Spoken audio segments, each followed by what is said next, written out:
تيم كات وجد توليفه يعني ردود الهائل مع الجزيره كما كان مع إذا نشاهد فريق الجزيرة وأوكلاند في الممر المؤدي إلى أرضية الميدان استعدادا لانطلاقة هذه البطولة في نسختها الرابعة عشرة تحديدا في استاد هزاع بن زايد بمدينة. كخطوط أنا أعتقد بأن هجوم الجزيرة أقوى الخطوط في الفريق. مبارك بصوبة الأقوى خط في فريق الجزيرة، ولكن لا نستهين بفريق أوكلاند، أيضا لديه لاعبين أيضا محترفين. نتمنى أن نشاهد مباراة تليق بسمعة الفريقين في هذه المباراة. شكرا لكابتن إبراهيم إلى أرضية الميدان استاد هزاع بن زايد مدينة العين في المباراة الافتتاحية لكأس العالم للأندية في نسختها الرابعة بدولة الإمارات العربية المتحدة في افتتاح البطولة كأس العالم للأندية النسخة الرابعة عشر للعام. في إطار هذه المباراة، مباراة طبعا الفريق الإماراتي أمام نادي أوكلاند سيتي من نيوزيلندا. إن شاء الله الوداد يلتقي مع جريميو في نصف نهائي، بعد ذلك نشوف بقى المباراة النهائية. هذه أمامنا فريق وسط الملعب النهارده فارس جمعة بيلعب محمد عايد ومسلم. الأندية الإماراتية بفضل التنظيم، ظهور أول كان لنادي أهلي دبي وكان ملاقاة لنادي الوحدة في نسخة 2010. نادي الجزيرة بطل دوري الخليج العربي كان في الموسم منذ لحظات، يعني كنا تابعنا في استوديو التحليلي، كانت قرعة دوري أبطال تاكور الأوزبكي. على بركة الله نبدأ هذه المباراة في حالة التعادل اللي بيلعب فارس جمعة طبعا في قلب الدفاع الكرة الأمامية، ولكن النادي شباب أهلي دبي أمامنا اللاعب محمد عايد، ادي ضمن اللاعبين، ادي امامنا الكرة الطويلة من فارس جمعة والخروج من الحبها امامنا اللاعب إيواتا، لعبها إيواتا اللاعب الياباني رقم 3.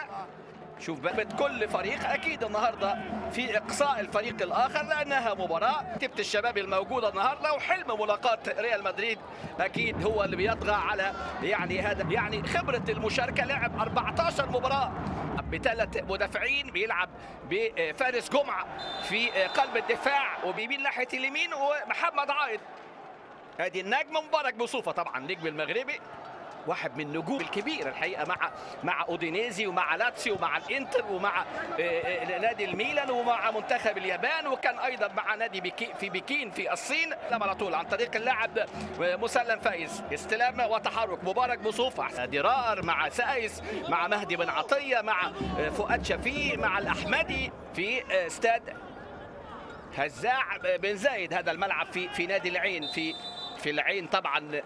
هذا ألبرت ريرا لاعب الوسط الاسباني، ادي النجم المغربي مبارك بوصوف. خلاص المره دي الهجمه، ادي رومارينيو المبارك بوصوف اتحرك حلو قوي، اللاعب خلفان مبارك خلفان، ولكن على طول لعب في 2010 ورجع مره ثانيه في 2013 بعد موسم في الهند. ادي امام فوز بلقب دوري الخليج العربي لهذا الفريق الجزيره مرتين وثلاث مرات كاس مع الجزيره مع تراكتور الايراني، والفائز من الغرافه وبختكور.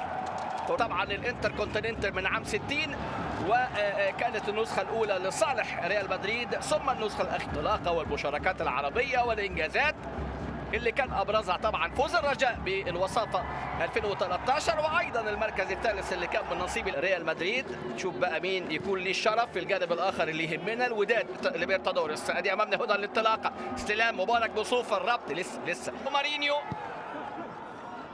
ادي التحرك والاستلام مبارك بصوفه.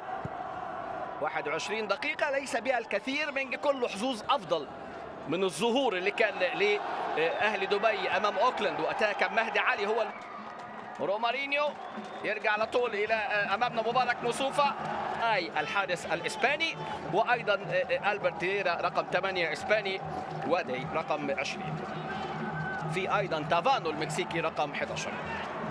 كرة على النهائية اللي جمعت ما بين الفريقين طبعا ذهاب وعودة، وكان نادي الهلال قريب والوصول إلى هذه البطولة.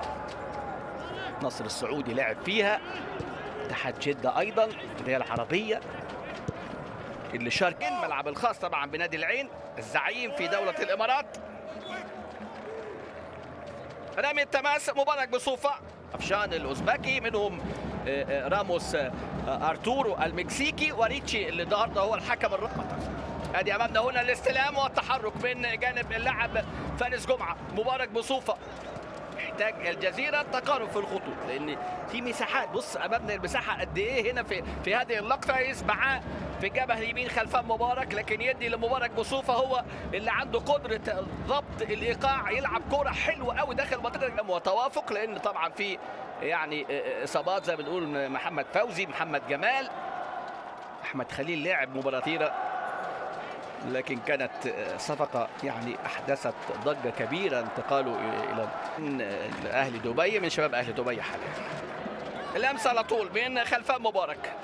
محمد عمر العطاس يطلب أمامنا، هو شوف في وسط الملعب عيسى العتيبة هو ومحمد عمر العطاس هم لاعبات من جانب فريق نادي أوكلاند. ودي التسديدة الأولى والهدف الأول، الهدف الأول رومارينيو لأول مرة. شوف علي مبخوت، رومارينيو، مبارك بصوفة. أدي أمامنا هو الأبطال، أبطال آسيا طبعا في نسخة 2000 إلى إيميليانو تادي.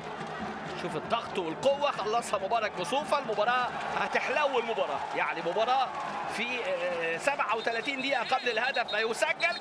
فريق الجزراوي لم يدخل في أجواء اللقاء، لكن مهارة لاعب هي اللي بترجح الكفة، هي اللي بتدور. علي خصيف، ماذا تفعل علي خصيف في اللقطة الماضية؟ بيدور على الكورة، بيتفرج زينا. الركلة الركنية اللي اتلعبت علي خصيف يعني رمي التماس. لسه لم نرى إيواتا كثيرا طبعا البرازيلي. ادي امامنا علي مبخوت، علي مبخوت يمشي بعرض الملعب. علي يا ولد يا ولد يا ولد على المهارة علي مبخوت، ولكن هنا مبارك بصوفة بدأت الثقة تأتي بعد هدف رومان جوا لاعب بارك اللي رحل لنادي الامارات. ايضا ايلتون لعب له ريكاردو اوليفيرا، فارفان، تياجو نيفاس، لانزيني الارجنتيني لاعب ويست هام حاليا، كايسيدو اللاعب الدولي البوركيني. كل دي اسماء ونجوم لعبوا في فريق نادي الجزيره. فوتشينش طبعا ريال مدريد، والطموح كبير والوحده كان مشاركا بن زايد بمدينه العين بدوله الامارات العربيه المتحده. لقاء الجزيره الاماراتي مع اوكلاند سيتي الفريق النيوزيلندي الذي يشارك للمره التاسعه في هذه البطوله. ترابوليتكس المدرب الاسباني دينو انقذ علي خصيف، وعلى عرضيه وايت مبارك بصوفه المايسترو اللاعب النجم المغربي، لانجا رقم 5، كيم رقم 16، ايواتا رقم 3. في وسط الملعب كان في نادي ويلينغتون احد الانديه المنافسه طبعا في ثالث في 2011، والاهلي كان ثالث ايضا في عام 2006. مركز رابع زي ما قلنا كان تحقق 5 مشاركات للاهلي المصري في هذه العام 2018. يعني اترفضت القيام بمثل يعني هذه الامور، يعني بيبقى ليها مدلول عند. بخلاف كده بنشوف بقى يعني المحاولات على المرمى 1 مقابل 7، بين العرض والقائمين 3 مقابل 1. ادي امامنا هنا تدخل رومارينيو، لكن يعني في الثلث الاخير ما بيجدش الكثافه الهجوميه. الفريق طبعا صاحب الرقم القياسي في المشاركات حتى الان يجد صعوبه كبيره في تسجيل التعادل. مبارك بصوفه، رومارينيو اتحرك حلو قوي وحيدا في وسط الحصان. مبارك بصوفه، رومارينيو لمسه يد في هذه اللقطه وفي هذه الكره. لمسيه لكاس العالم للانديه النسخه رقم 14، النسخه الرابعه عشر 2017 بعد نسخة 2009 و2010 في دولة الإمارات، ثم بعد ذلك شفنا المشاركة 2013 و2014، وهذه النسخة الخامسة، وإن شاء الله في النسخة على طول هجمة. ادي اللمسة على طول في لو هافر وتشيلسي والارسنال وبورتموث، ولاعب في ريال مدريد، وفي انجي الروسي في لوكوموتيف موسكو، وجاي كان من نادي مارسيليا لكن مصاب. الجزيرة الاماراتي 1 اوكلاند سيتي لا شيء. علي مبخوت تعدي كرة وتمر على طول. الجزيرة بمبارك بصوفة ومبخوت ورومارينيو، والخبرة طبعا فارس جمعة مع اللاعبين الشبان الموجودين في المباراة. هذه رأسية علي مبخوت البطولة. علي مبخوت يلعب كرة. مبارك بصوفة، مبارك طبعا واحد من النجوم المنتظرة مع منتخب المغرب ان شاء الله في كأس العالم. النتيجة هي الأهم، الفائز يلتقي في ربع النهائي مع اوراوا ريد دايموندز الفريق الياباني بطل ده على طول. مبارك بصوفة فريق دائما ادي امامنا اول كرة للبديل ميكا، رومارينيو مبارك بوصوفة وفي فاول وفي تدخل قوي جدا من دارين وايت. انذار نشوف امامنا الانذار هنا. مبارك بوصوفة حكم مبارك بعد ما عدى استخدم ظهر ايده كده، ويعني فين يوجعك يا دارين وايت. مبارك بوصوفة بص ده في مع رييرا، بص حضراتكم ادي استخدام الايد، ودارين وايت بقى جاي يخلص حق البرت رييرا ولكن فريق اليابان. لمسه على طول، ادي التحرك.